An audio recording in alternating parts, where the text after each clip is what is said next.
नमस्कार, आप देख रहे हैं एचएनए न्यूज। जुनून सच दिखाने का हमारे खास शो प्राइम टाइम प्रहार में आपका बेहद स्वागत है। राजस्थान की धार्मिक और सियासी जमीन पर एक बार फिर से बयानबाजी का पारा चढ़ गया है। पंडित धीरेन्द्र कृष्ण शास्त्री ने पुष्कर में कथा के दौरान अपनी इच्छा जताई और कहा कि यहां एक भव्य मठ बनाया जाए ताकि अजमेर के हिंदू चादर चढ़ाने की बजाय अपने धर्म स्थल की ओर रुख करें। उन्होंने सनातन धर्म की महत्ता को बताते हुए कहा कि यह वो परंपरा है जहां सीताराम कहा जाता है और महिलाओं को पूज्य माना जाता है। उनका यह भी कहना है कि अपने बाप को ही बाप कहो, दूसरे के बाप को क्यों बाप बना रहे हो, जो सीधे तौर पर धार्मिक पहचान के सवालों को छूता है। हालांकि इस बयान ने सियासी हलकों में हलचल मचा दी है। राजस्थान के नेता प्रतिपक्ष टीकाराम जूली ने तंज कसते हुए निजी टिप्पणी की है। वहीं कांग्रेस प्रदेश अध्यक्ष गोविंद सिंह ने आरोप लगाया है कि भाजपा संतों का राजनीतिक उपयोग कर रही है। सवाल अब यही है कि क्या धार्मिक आस्था और राजनीतिक विमर्श की ये जुगलबंदी किस दिशा में जाएगी, क्योंकि अब इस बयान के बाद जो सियासत है वो भी शुरू हो चुकी है। क्या कुछ कहा पंडित धीरेन्द्र कृष्ण शास्त्री जी ने, वो आपको सुनवाते हैं। अजमेर में जितने हिंदू चादर चढ़ाते, ठटरी के बरे हरो, अपने भगवान कम पड़ गए क्या? यहां से अजमेर दूर नहीं है, 10 किलोमीटर। देखो अजमेर है, बहुत अच्छा है, किसी के भगवान वहां है वो पूजा करें। तू अपने बाप को बाप पुष्कर में आके बोल। हाँ, अजमेर में सनातनियों का कोई काम नहीं है, वहां रहो, अजमेर में खूब आनंद लूटो, अजमेर में रहो, चाहे हम तो कहते पाकिस्तान में रहो, पर यदि तुम सनातनी हो तो बाप केवल अपने परमात्मा को कहो। आपने सुना कि पंडित धीरेन्द्र कृष्ण शास्त्री जी ने क्या कुछ कहा, लेकिन अब उन्होंने क्या कुछ कहा उसके अर्थ को समझाते हैं। सबसे अहम बात उन्होंने ये कही कि पुष्कर में उन्होंने मठ बनाने की अपनी इच्छा जाहिर कर दी है। उन्होंने कहा कि पुष्कर में मठ बनना चाहिए। दूसरी बात उन्होंने कही कि अजमेर के हिंदू मठ में आए। तीसरी अहम बात, चादर चढ़ाने से मुझे दिक्कत होती है, यानी जो लोग चादर चढ़ाते हैं उससे दिक्कत होती है। सनातन धर्म खुद में एक अद्भुत धर्म है। हमारे यहां महिलाओं को तो पूज्य माना जाता है, हमारे यहां सीताराम कहा जाता है। जी हां, उन्होंने साफ कहा कि हमारे यहां महिलाओं को पूज्य माना जाता है और सीताराम कहा जाता है, राम सीता कभी नहीं कहा जाता है। अब उन्होंने आगे क्या कुछ कहा वो भी आपको बताना और समझाना जरूरी है, क्योंकि अब उनके इस बयान के बाद जो राजनीतिक उसके अर्थ हैं वो बहुत ज्यादा निकाले जा रहे हैं, बताए जा रहे हैं। लेकिन अब आपको एलईडी ग्राफिक्स के जरिए बताते हैं कि अब उन्होंने आगे ऐसा क्या कहा जिसको लेकर विवाद शुरू हो गया है। उन्होंने कहा कि देखिए, अब जो टीकाराम जूली हैं उन्होंने तंज किया जो बाबा बागेश्वर के बयान है कि अपने बाप को बाप कहो। अब इसी बयान से बवाल मच गया। सबसे पहले पूछते हैं जूली जी, वो कहते हैं कि नहीं ये सही नहीं है, खुद के तो एक भी बच्चा नहीं है। वो थोड़ा सा 2 कदम आगे चले जाते हैं और वो ज्ञान दे रहे हैं पुष्कर में मठ बनाने की इच्छा जो थी वो पंडित धीरेन्द्र कृष्ण शास्त्री ने जताई थी। ठीक है, इस इच्छा के बाद जो उन्होंने कहा कि अजमेर के जो हिंदू हैं वो मठ में आए, कहीं चादर चढ़ाने ना जाएं।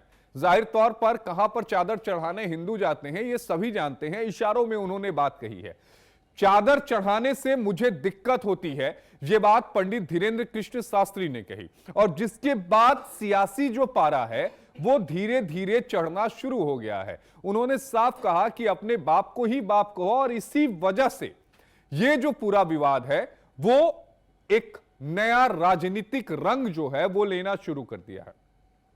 उन्होंने यह भी कहा कि सनातन धर्म जो है वो अद्भुत धर्म है और हमारे यहां महिलाओं को पूज्य माना जाता है।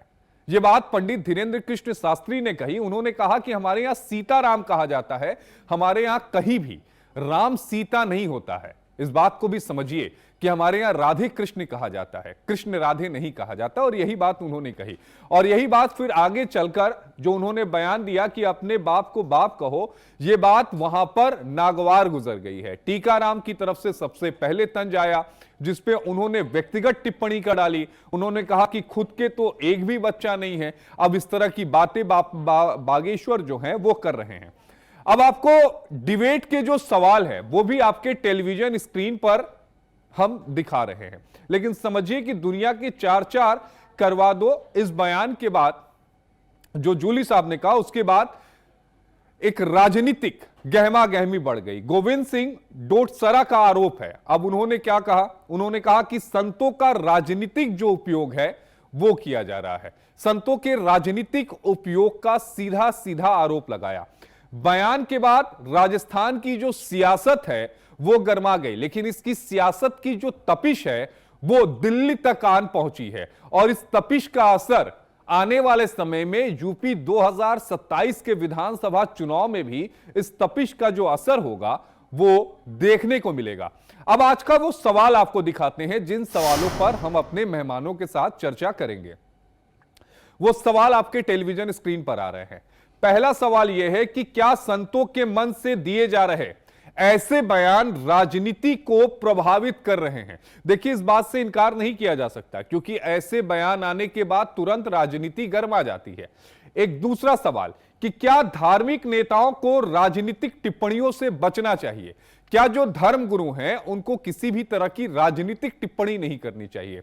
और तीसरा कि क्या आस्था के नाम पर नई धार्मिक रेखाएं जो हैं क्या वो खींची जा रही हैं? क्या कोई नई धार्मिक रेखा जो है वो खींची जा रही है क्या? और इसी पर चर्चा करने के लिए हमारे साथ एक खास मेहमानों का पैनल है। उस पैनल के पास चलते हैं और इन सारे सवालों का जवाब तलाश करने की कोशिश करती हैं। एक बड़ा पैनल आपके टेलीविजन स्क्रीन पर आ रहा है, लेकिन बाबा बागेश्वर ने जो कुछ कहा अब उसके सियासी मायने भी निकाले जा रहे हैं। यह भी कहा जा रहा है कि भाई बाबा बागेश्वर को यह बोलने की जरूरत क्यों आन पड़ी। देखिए, सबसे पहले हमारे साथ है संदीप वर्मा जी हैं, नेता हैं भारतीय जनता पार्टी के। हमारे साथ आदेश भारद्वाज जी हैं, प्रवक्ता हैं कांग्रेस पार्टी के। हमारे साथ ब्रह्माचार्य जी महाराज हैं, हिंदू धर्म गुरु हैं। और हमारे साथ वही उल्लाह जी हैं, मुस्लिम स्कॉलर हैं। सबसे पहले वही उल्लाह जी, मैं आपके पास आना चाहूंगा। बाबा बागेश्वर के इस बयान को, जिसमें उन्होंने कहा कि अपने बाप को ही बाप कहो, दूसरे के बाप को बाप ना मानो, इसके मायने क्या है और इसको आप कैसे देखते हैं? देखिए, इन लोगों के जो बयान है वो सारे जो है सांप्रदायिक माहौल खराब करने के माहौल होते हैं बयान। इस संत कैसे हैं हमें नहीं समझ में आ रहा, ये तो राजनीतिक बयान देते हैं। तो पहले भी कई बयान दे चुके हैं। ये सिर्फ एक मसाला तैयार करते हैं। यहाँ आजाद भारत में दलित ओबीसी का हक खाने का एक मसाला तैयार किया जाता है हिंदू मुसलमान करके। तो ये उसी का एक मसाला तैयार किया है इन्होंने कि हम बस इसी में उलझाए रखें यहाँ की जनता को, हिंदू मुसलमान में सारे।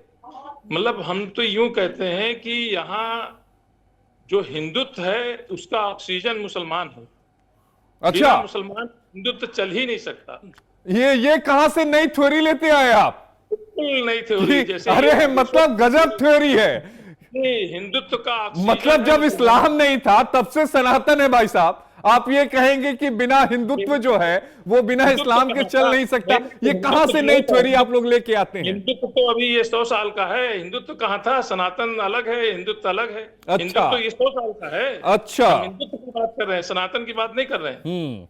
हम हिंदुत्व की बात कर ठीक रहे है। हैं। ब्रह्माचार्य जी महाराज जी एक काउंटर करिएगा, हिंदुत्व सनातन सब अलग अलग है, थोड़ा समझाइएगा। देखिए, हरिओम, नमो नारायण। सबसे पहले तो आप पुष्प का जो है उसकी महत्वता समझिए। उन्होंने जो कहा है वो अक्षरशः सत्य कहा है कि बाप के भी बाप। हम जब बात करते हैं ब्रह्मा जी की तो हम कहते हैं परम पिता परमेश्वर जगत पिता ब्रह्मा जी। उसमें जब एक बैजनाथ नाम का राक्षस था, उसका जब वध किया उसके बाद में यज्ञ करने के लिए इस स्थान पर चुना गया। लेकिन पुष्कर की जो उत्पत्ति हुई वो जब उनके पास में ब्रह्मा जी के हाथ से कमल छूटा, उसकी 3 पंखुड़ियां बनी। एक को कहते हैं ज्येष्ठ, एक को कहते हैं मध्य और एक को कहते हैं कनिष्ठ। तो ज्येष्ठ पुष्कर जो है वो ब्रह्मा जी का स्थान है, मध्य जो है वो हमारे विष्णु जी का स्थान है, और जो कनिष्ठ है वो रुद्र देवता का स्थान है। बहुत पवित्र जगह है। और ये एक गायत्री देवी की उत्पत्ति यहाँ पर हुई, चामुंडा मंदिर है यहाँ पर जो कि सिद्धपीठ है, और भगवान राजर्षि विश्वामित्र जी ने यहाँ पर तपस्या की थी। कितने आपटेश्वर महाराज जैसे शिवलिंग हैं जो कि परशुराम जी ने यहाँ पर स्थापित किए। मैं पुष्कर जी को 91 से 1991 से लगातार हर महीने दूसरे महीने वहां पहुंचता हूँ, मेरा अस्थायी निवास कह लीजिए। उसको मठ बनाना इसलिए जरूरी है वहां पर मठ बनाना कि उसके बीच में आप देखेंगे एक छोटी सी मस्जिद है। जब आप जाते हैं गऊ घाट की ओर तो वहां पर एक ब्राह्मण को कन्वर्ट करके मुस्लिम बनाया गया। उसके बाद में वहां पर एक मस्जिद बनाई गई जिसमें आज से 3 साल पहले तक एक परिंदा पर नहीं मारता था, लेकिन अचानक ही वहां पर इतनी सारी भीड़ इकट्ठी होने लगी और हमारे सरोवर के पास भी जाकर लोग जो है टोपी लगा के घूमने लगे। अब इसके पीछे राजनीतिक बयानबाजी जो निकाली जा रही है, मुझे नहीं पता क्यों निकाली जा रही है, लेकिन उन्होंने कुछ ऐसा गलत नहीं कहा। अपने धर्म को प्रचार करना, अपने उसकी श्रेष्ठता बताना, सावित्री माता का मंदिर है जो गायत्री देवी की उत्पत्ति वहां पर हुई, इसमें गलत क्या है। और दूसरी बात, दरगाहों में जाने वाले 90% वो हिंदू होते हैं। उनके साथ में क्या एक प्रोपेगेंडा के तरह जो धर्मनिरपेक्षता का जो एक शब्द जब से आया, और ये पता है आपको ध्यान होना चाहिए कि हमारे सारे मंदिरों का पैसा लेती है गवर्नमेंट। आज भी पुष्कर जी का मंदिर गवर्नमेंट के अधीन है, वहां पर पहले पंडों के अधीन था, अब वहां पर गवर्नमेंट के अधीन है। और ये जो चीजें हैं, जितनी भी जो पैसा आता है सरकार ले लेती है, इसलिए मंदिरों पर राजनीति होने लगती है। मंदिरों का जो अकेला मंदिर है पूरे विश्व में ब्रह्मा जी का, उसकी रेप्लिका अलग अलग हो सकती हैं, बन सकती हैं, अलग रूप बना लेते हैं। किसी ने वृंदावन में बना ली, एक थाईलैंड में भी है, लेकिन उस जगह की आपको महत्ता समझनी पड़ेगी। उसकी महत्ता आम आदमी को आज ये नहीं पता कि पुष्कर जी में है क्या।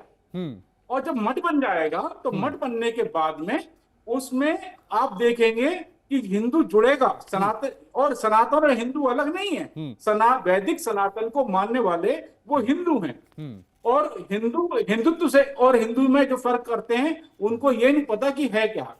इस दो दूसरे धर्म में क्रिश्चियनिटी 2200 साल पहले आई, और उसके बाद में 1400-1500 साल पहले जो है इस्लाम आया, जो कि शुरू के 4 पैगंबर इनके वही हैं जो क्रिश्चियन के थे। वो एक अलग विषय हो जाता है।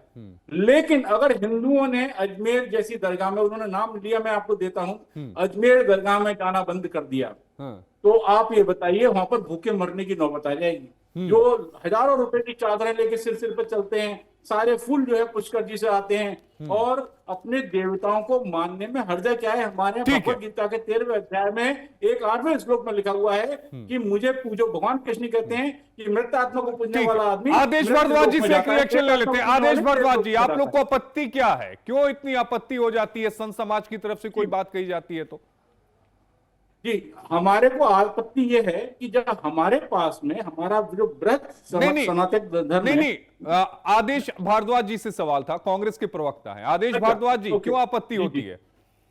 आशीष जी, में किसी संत से आपत्ति नहीं है, लेकिन अगर कोई संत राजनीति करे, कोई संत लोगों के अंदर जो हम जिनका आदर करते हैं, सम्मान करते हैं, अगर वो हमें नफरती माहौल में लेके जाएं, लोगों में नफरत फैलाने की बात करें और किसी राजनीतिक पार्टी के प्रवक्ता के रूप में हो जाएं, तो ये दुर्भाग्यपूर्ण है। मैं तो संतों का बड़ा आदर करता हूं, ब्राह्मण घर में जन्म लिया है, रोज पूजा पाठ भी थोड़ी सी करता हूं, लेकिन सनातन में विश्वास करता हूं, ढोंगियों में विश्वास नहीं करता जो।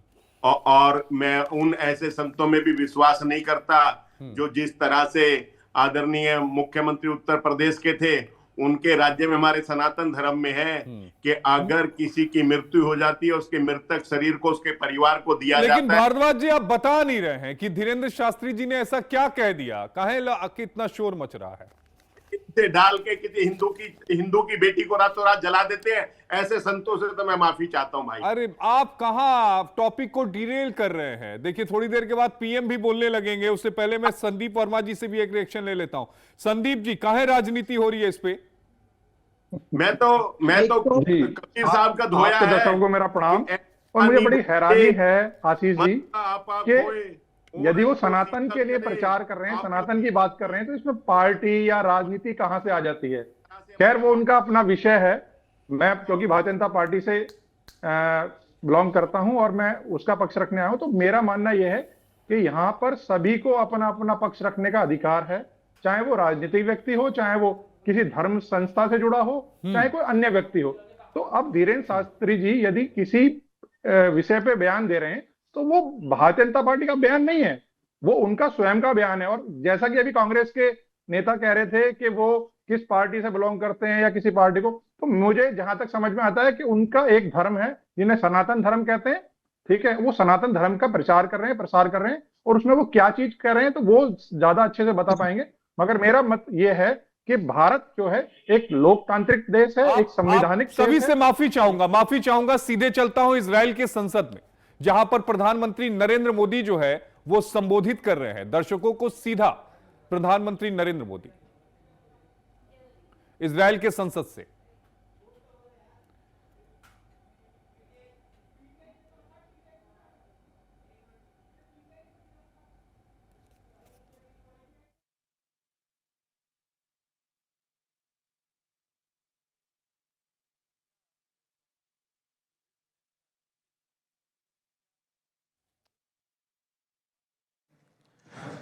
Honorable member, it is a privilege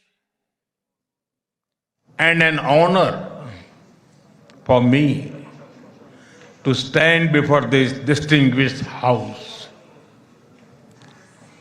I do so as the Prime Minister of India and also as a representative of one ancient civilization addressing another. I bring with me the greetings of 1.4 billion Indians and a message of friendship, respect, and partnership. I thank you, Mr. Speaker, for your kind invitation and for your wonderful gesture of lighting up the Knesset in Indian colors. Your visit to India 3 years ago was the first by a Speaker of the Knesset, and thanks to you, I am the first Prime Minister of India to address this august gathering.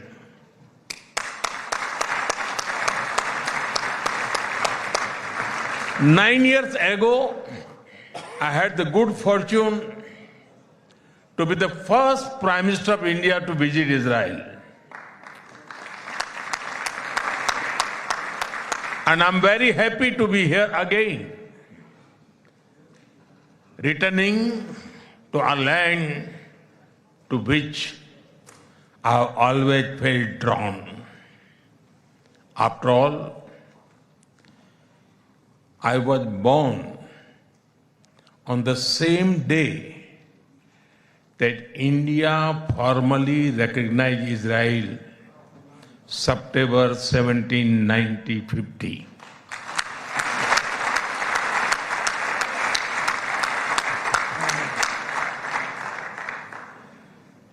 Honorable members, I also carry with me the deepest condolences of the people of India for every life lost and for every family whose world was shattered in the barbaric terrorist attack by Hamas.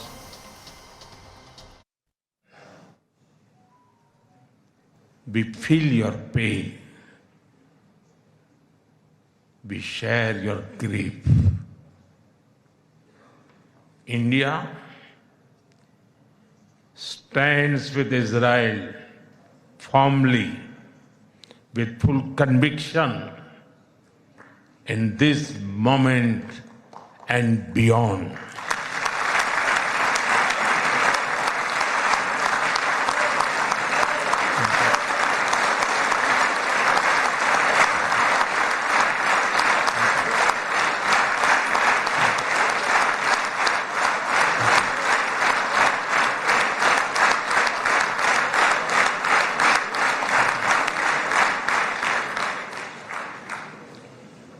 No cause can justify the murder of civilians. Nothing can justify terrorism. India has also endured the pain of terrorism for a long time. We remember the 26/11 Mumbai attacks and the innocent lives lost, including Israeli citizens. Like you, we have consistent and uncompromising policy of zero tolerance for terrorism with no double standards. Terrorism aims to destabilize societies, to block development, and to erode trust. Countering terrorism requires sustained and coordinated global action because terror anywhere threatens peace everywhere.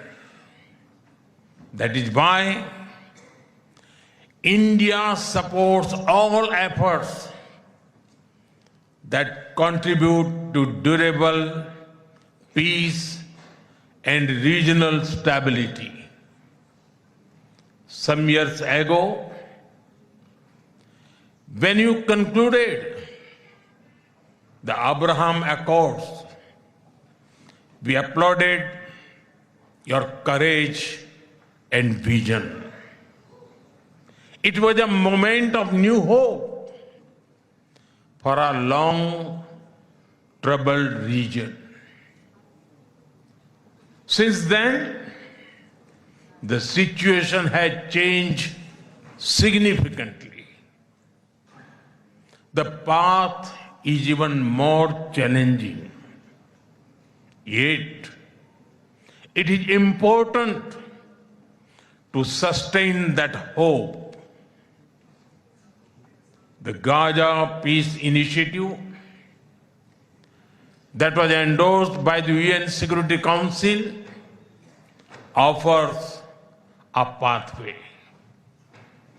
India has expressed its firm support for the initiative. We believe that it holds the promise of a just and durable peace for all the people of the region, including by addressing the Palestine issue. Let all our efforts be guided by wisdom, courage, and humanity. The road to peace is not always easy, but India joins you and the world for dialogue, peace, and stability in this region. Honorable members, in India, there is a great admiration for Israel's resolve, courage, and achievements. Long before we related to each other as modern states, we were linked by ties that go back more than 2,000 years. The book of Esther refers to India as Hodu. The Talmud records trade with India in ancient times. Jewish merchants traveled across sea routes that connected the Mediterranean with the Indian Ocean. They came seeking opportunity and dignity. And in India, they became one of us. Jewish communities have lived in India without fear of persecution or discrimination. They have preserved their faith and participated fully in society. वक्त एक छोटे से break का हो गया और break के बाद फिर आपको हम इजरायली संसद ले चलेंगे जहां पर प्रधानमंत्री नरेंद्र मोदी संबोधित कर रहे हैं।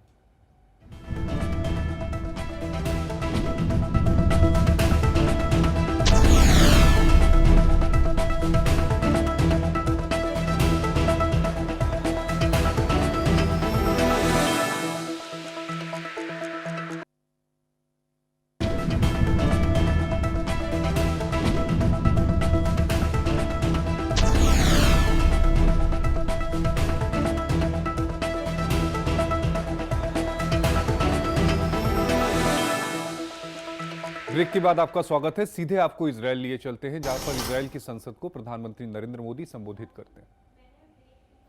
Tune for All India Radio. David Sassoon built many institutions that still serve Indian society. And of course, the heroic contribution of Lieutenant General J.F.R. Jacob during the 1970 war with Pakistan is widely known.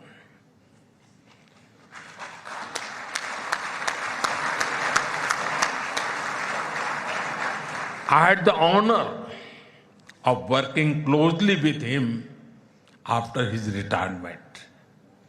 We discussed India-Israel relations among many other things over many cups of tea. There have been countless others whose contributions are woven into India's rich fabric of life. Honorable members, there was movement from India to Israel too. When many Indian Jews migrated to Israel in the mid-20th century. Today, a vibrant Indian origin Jewish community lives here.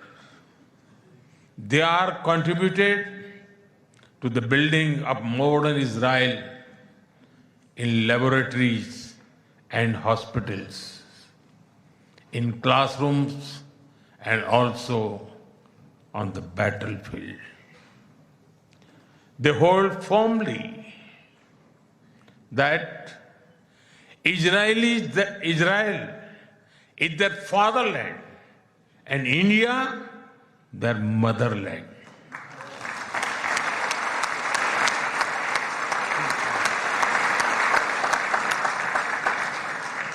We are proud of them.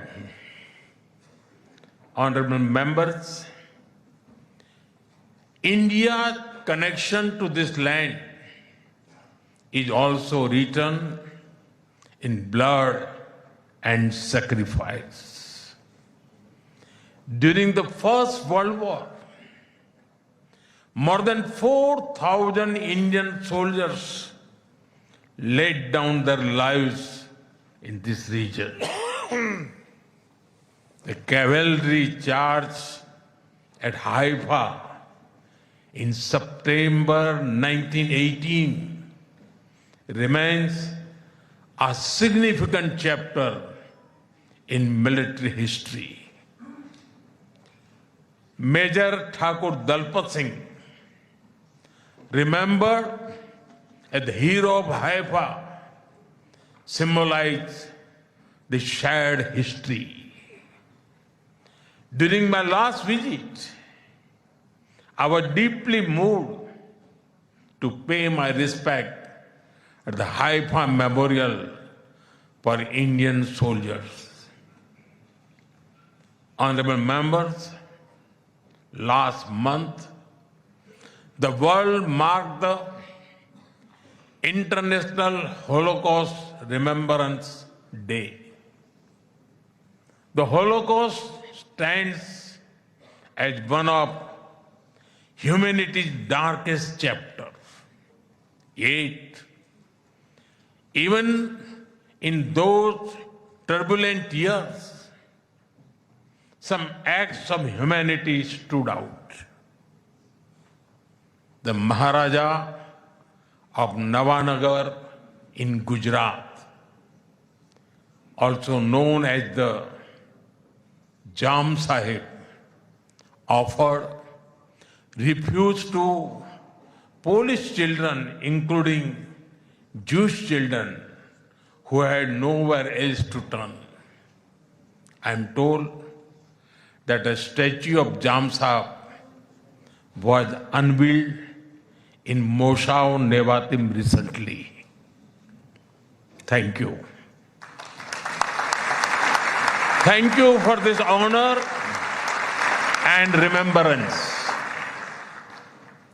Honorable members, after India's independence, many Indian leaders felt a kinship with the people of Israel. India's parliamentary debates of the 1950s are witness to their admiration for Israel's effort to develop agriculture in the desert. The kibbutz movement of Israel inspired our leaders like Acharya Vinoba Bhave and Loknayak Jayaprakash Narayan.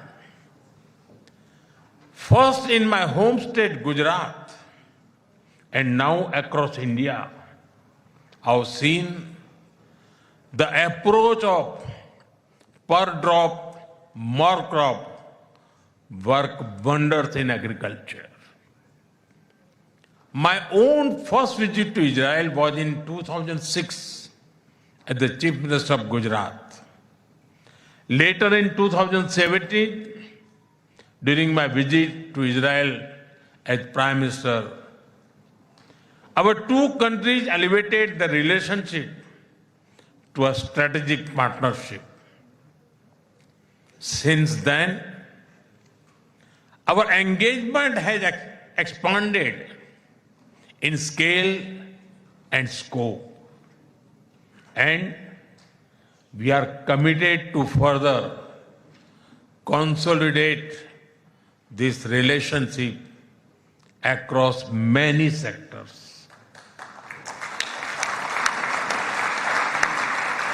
Honorable members, for the last few years, India has been the fastest growing major economy in the world.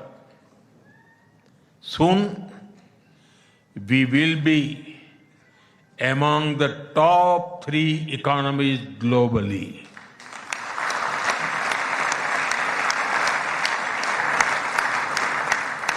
At the same time, Israel is a powerhouse of innovation and technological leadership.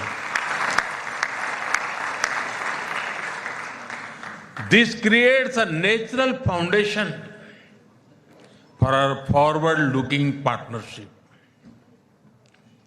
We are committed to expanding trade, strengthening investment flows, and promoting joint infrastructure development.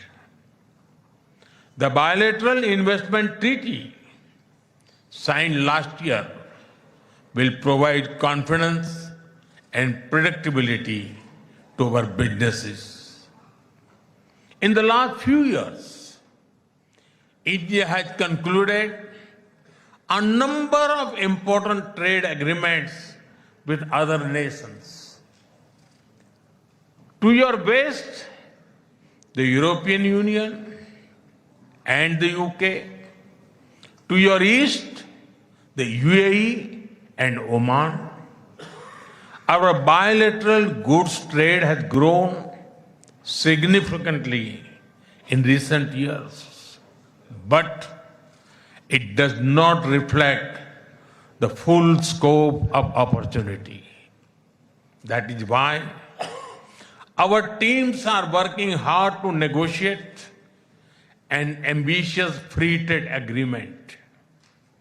It will unlock the vast untapped potential in our trade relationship. We will also work closely in different formats, such as India, Middle East, Europe Economic Corridor, and the I2U2 framework between India, Israel, UAE, and the US.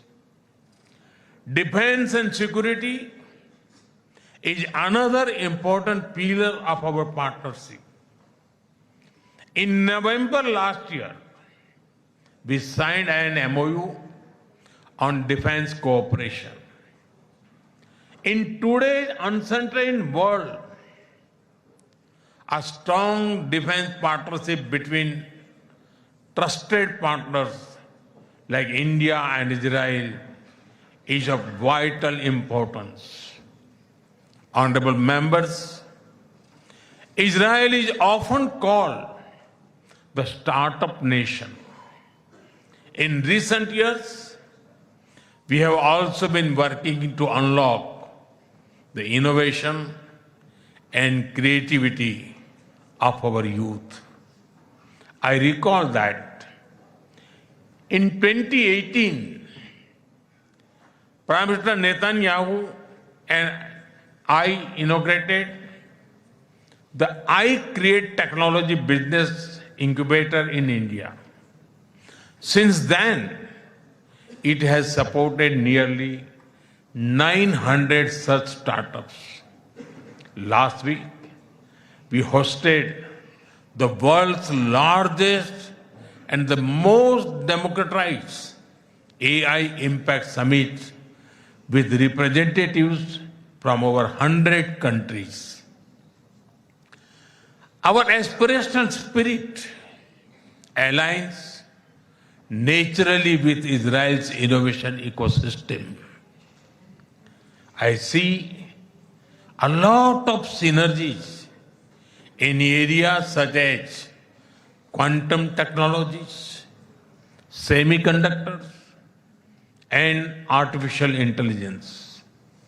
We are also working with Israel on creating cross-border financial linkages using our digital public infrastructure.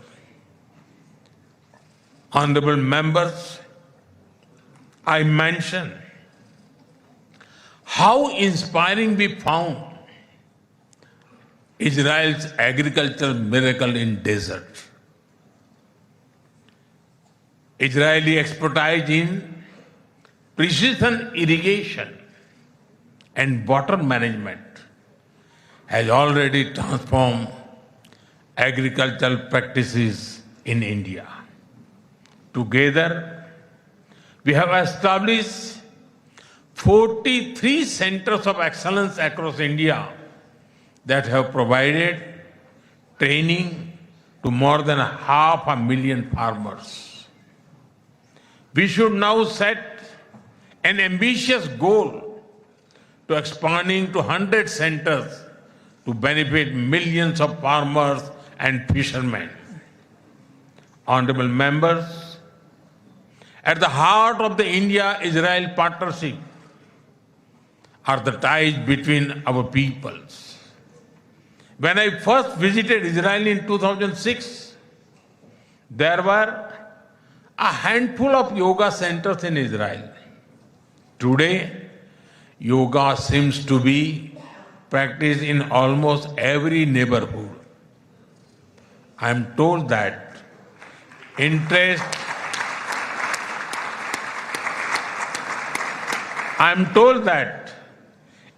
in Ayurveda is also growing in Israel. I invite more and more young Israelis to travel to India.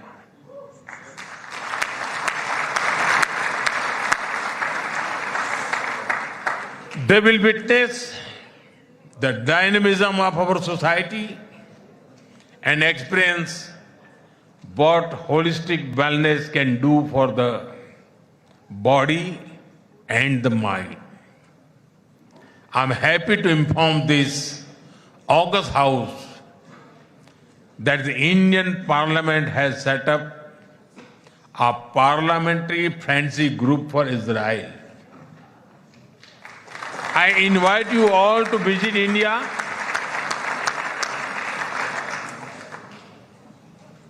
and look forward to having more exchanges between our members of parliament.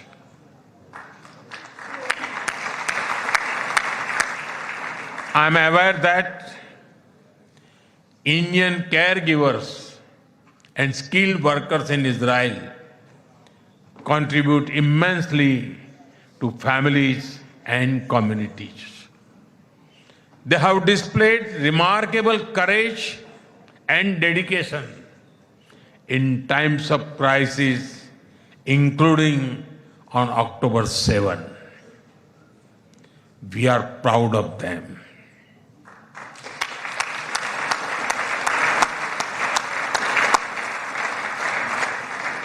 As the Jewish teachings reminds us, whoever saves one life saves the entire world.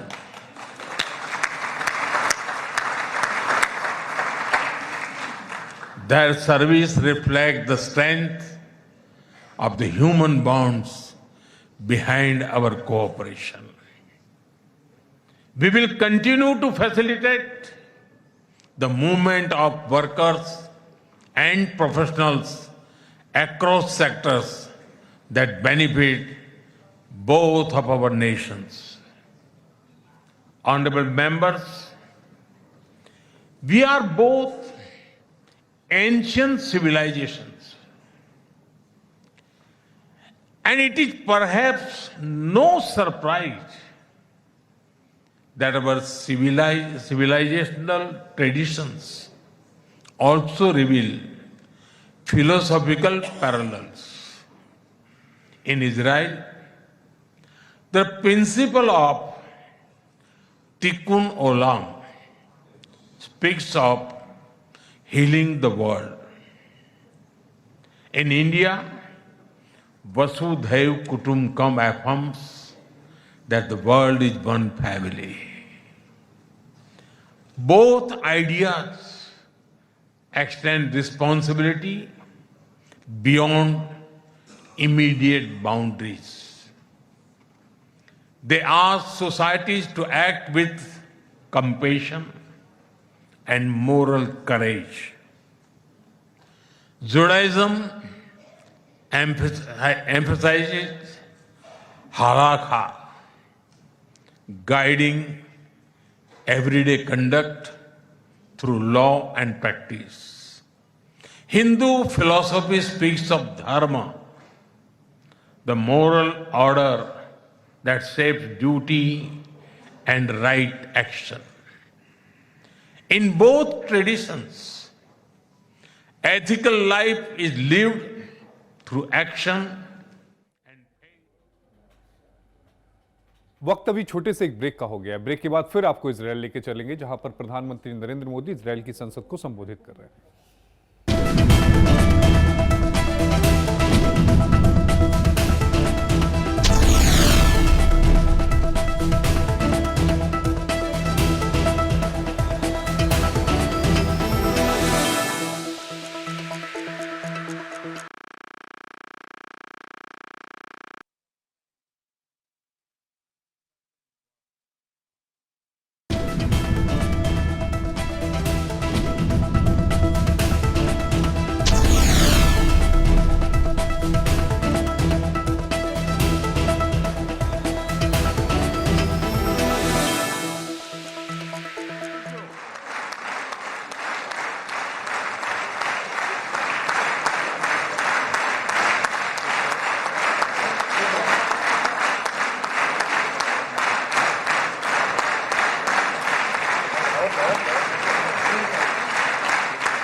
חברות וחברי הכנסת, אני מתכבד להעניק לראשונה בתולדות המשכן את עיטור הכנסת, אות הכבוד הגבוה ביותר שבית המחוקקים הישראלי יעניק לראש ממשלת הרפובליקה של הודו, נרנדרה מודי, כהוקרה על הובלתו האישית לחיזוק היחסים המדיניים בין הודו לבין ישראל ועל תרומתו להעמקת שיתופי הפעולה בתחומי הביטחון, הכלכלה, החקלאות, החדשנות, הטכנולוגיה ועוד. מנהיגותו, כפי שיכולתם להתרשם כולכם, מבטאת ידידות אמיצה ומחויבות לשותפות ארוכת טווח המבוססת על ערכים משותפים ואינטרסים משותפים בין שתי המדינות. בבקשה, אדוני.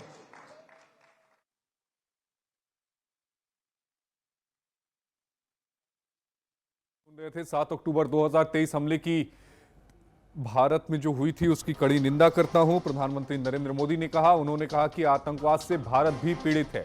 प्रधानमंत्री नरेंद्र मोदी ने थोड़ी देर पहले Israel की संसद को संबोधित किया, गर्मजोशी से उनका स्वागत किया गया। वो तस्वीरें भी आपको दिखाई।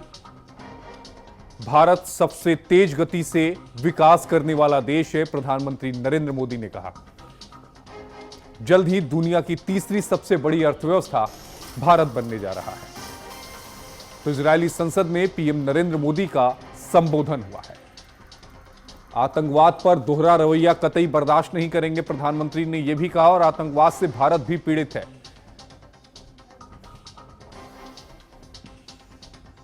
छब्बीस 11 में कई इजरायली मारे गए, उसका दुख भी उन्होंने प्रकट किया। भारत में एआई बड़ा समिट हुआ, उसका जिक्र भी पीएम नरेंद्र मोदी ने किया। तो ये देखिए, जब सदन को संबोधित करने के बाद प्रधानमंत्री नरेंद्र मोदी वहां पर मौजूद सांसदों के साथ मुलाकात करते हुए, उसकी तस्वीर भी आपके टेलीविजन स्क्रीन पर है। गर्मजोशी से प्रधानमंत्री नरेंद्र मोदी का स्वागत किया गया। प्रधानमंत्री ने क्या कुछ कहा वो भी आपके टेलीविजन स्क्रीन पर।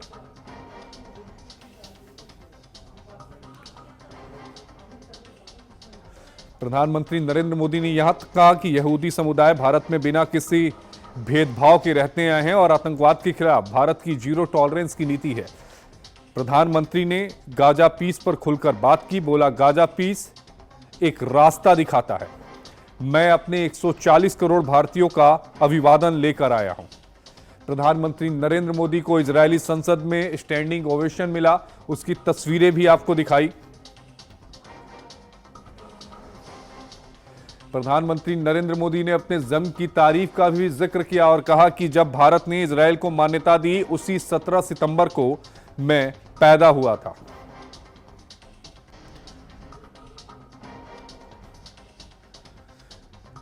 प्रधानमंत्री नरेंद्र मोदी इस समय इजरायल में है और इजरायल की संसद को उन्होंने संबोधित किया। उन्होंने आतंकवाद पर जीरो टॉलरेंस की नीति को दोहराया और कहा कि भारत की आतंकवाद के खिलाफ जीरो टॉलरेंस की नीति है। प्राइम टाइम प्रहार में आज के लिए इतना ही। कल आपसे फिर मुखातिब होऊंगा किसी नए विषय के साथ। तब तक मुझे दीजिए इजाजत। देखते रहिए एचएनएन न्यूज, जुनून सच दिखाने का। शुभ रात्रि।